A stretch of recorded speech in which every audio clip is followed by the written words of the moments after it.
¿Habías escuchado acerca de los debates en las relaciones internacionales? Se puede ganar o perder con el debate. Pues hoy te hablaremos de realismo y globalismo, o el debate interparadigmático.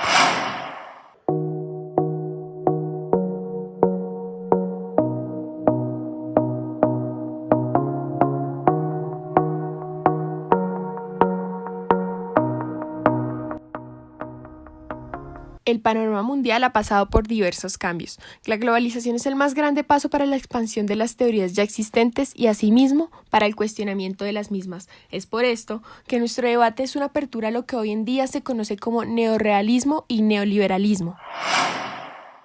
Por esta razón, te queremos contar que el tercer debate nace en la década de los 70 y se conoce como realismo versus globalismo, o también debate interparadigmático. Este se enmarca en el contexto político de la distensión, la crisis del sistema Bretton Woods, la crisis del petróleo y el declive de la hegemonía estadounidense en el sistema internacional. Para hablar del debate interparadigmático, tenemos que hablar de sus principales exponentes. El primer autor es Robert Auquin. Es un politólogo y profesor estadounidense que nació el 3 de octubre de 1941. Estudió en la Universidad de Harvard. Además, es editor y autor de dos de las obras más significativas de la corriente transnacionalista. La primera, Transnational Relations and World Politics, publicada en 1971 y 1972. Y la segunda, Power and Interdependence, publicada en 1977. También fue el principal artífice del acercamiento entre el actual neorrealismo y neoliberalismo. Robert Auquin es profesor de Asuntos Internacionales de la Universidad de Princeton. También es autor de After Hegemony, Cooperación y Discordia en la Economía Política Mundial, publicada en 1984, y Poder y Gobernanza en un Mundo Parcialmente Globalizado, publicada en el 2002.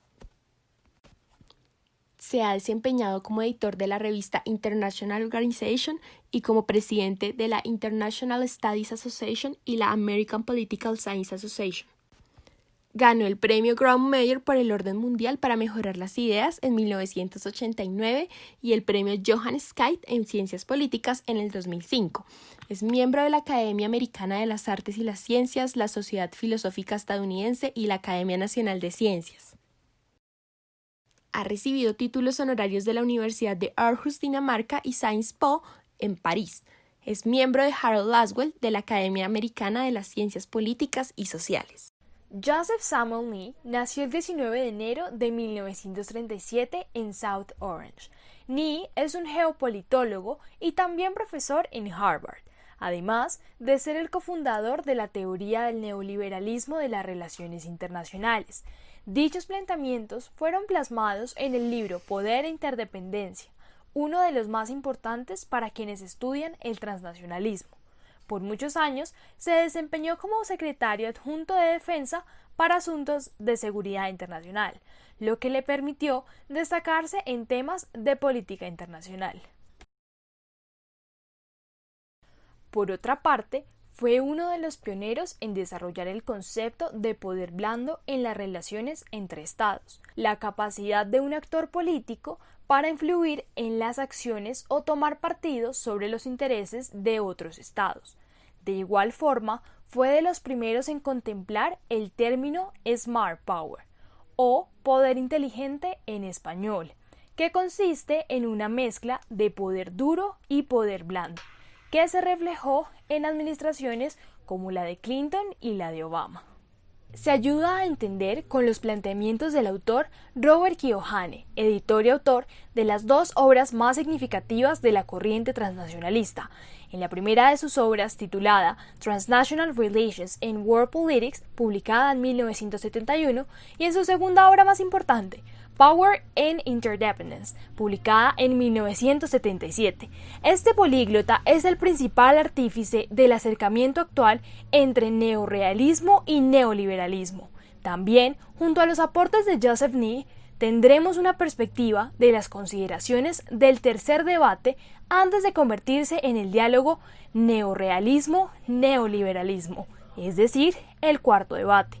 Aunque la diferencia no es muy nítida en el tiempo, como le indica la autora Mónica Salomón, es posible verla a partir de ciertas precondiciones.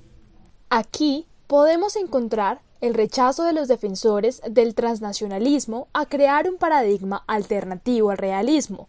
Por otra parte, la formulación de una propuesta concreta para integrar teorías provenientes de la tradición realista y de la tradición liberal en un enfoque multidimensional.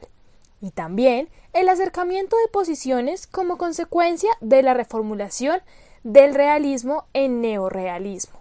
Finalmente, la reformulación del enfoque transnacionalista en neoliberalismo institucional.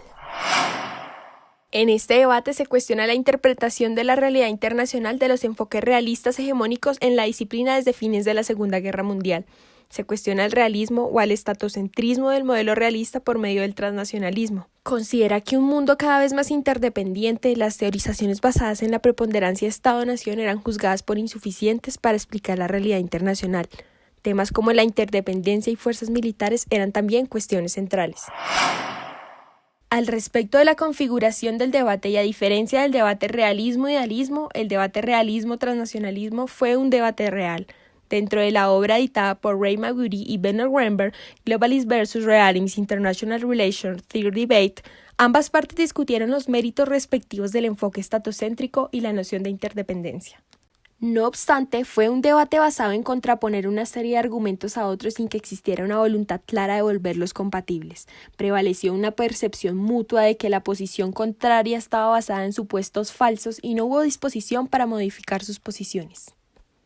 En conclusión, el tercer debate, que abarca la confrontación entre estatocentrismo del realismo y la interdependencia internacional del transnacionalismo, hace parte del proceso que ha conducido de la confrontación clásica del realismo y liberalismo al diálogo entre el neorrealismo y el neoliberalismo. Sin embargo, el mantener un punto de vista más ideológico que científico impidió que el debate se convirtiera en un auténtico diálogo.